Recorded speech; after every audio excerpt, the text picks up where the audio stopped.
بسم الله الرحمن الرحيم. الحاقة ما الحاقة وما أدراك ما الحاقة كذبت ثمود وعاد بالقارعة فأما ثمود فأهلكوا بالطاغية وأما عاد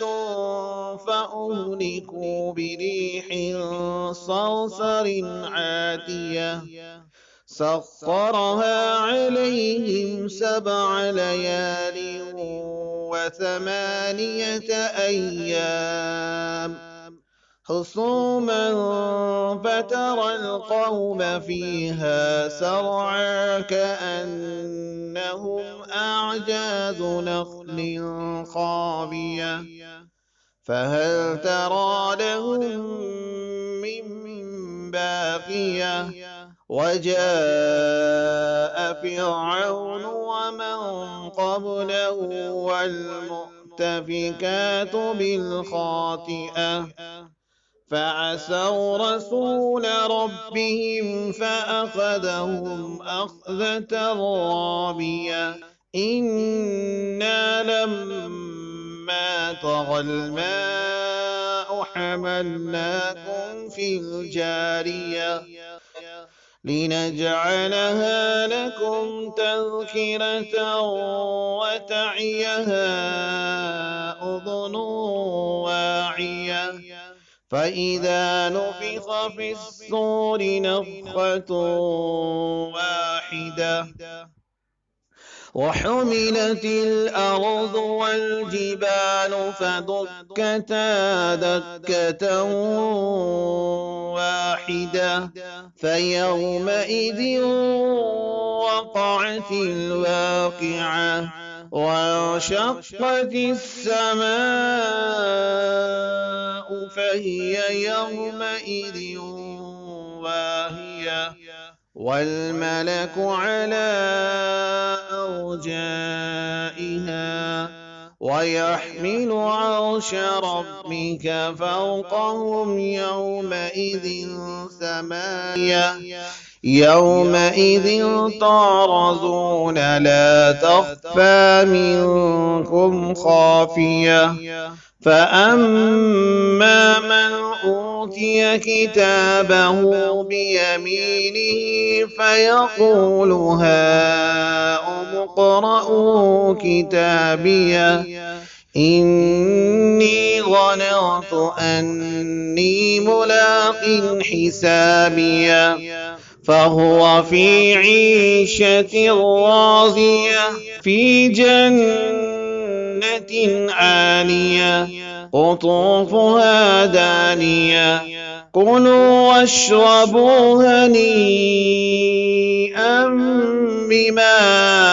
أسلفتم في الأيام الخالية وأما من أوتي كتابه بشماله فيقول يا ليتني لم أوت كتابيه ولم أدر ما حسابيه يا ليتها كانت القاضية ما أغنى عني ماليه هلك عني سلطانيه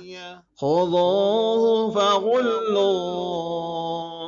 ثم الجحيم صلوه ثم في سلسلة ذرعها 70 ذراعا فاسلكوه إنه كان لا يؤمن بالله العظيم ولا يحض على طعام المسكين فليس له اليوم هاهنا حميم ولا طعام إلا من غسلين لا يأكله إلا الخاطئون فلا أقسم بما تبصرون وما لا تبصرون إنه لقول رسول كريم وما هو بقول شاعر قليلا ما تؤمنون ولا بقول كاهن قليلا ما تذكرون تنزيل من رب العالمين ولو تقول علينا بعض الأقاويل لأخذنا منه باليمين ثم لقطعنا منه الوتين فما منكم من أحد عنه حاجزين وإنه لتذكرة للمتقين وإنا لنعلم أن منكم مكذبين وإنه لحسرة على الكافرين وإنه لحق اليقين فسبح باسم ربك العظيم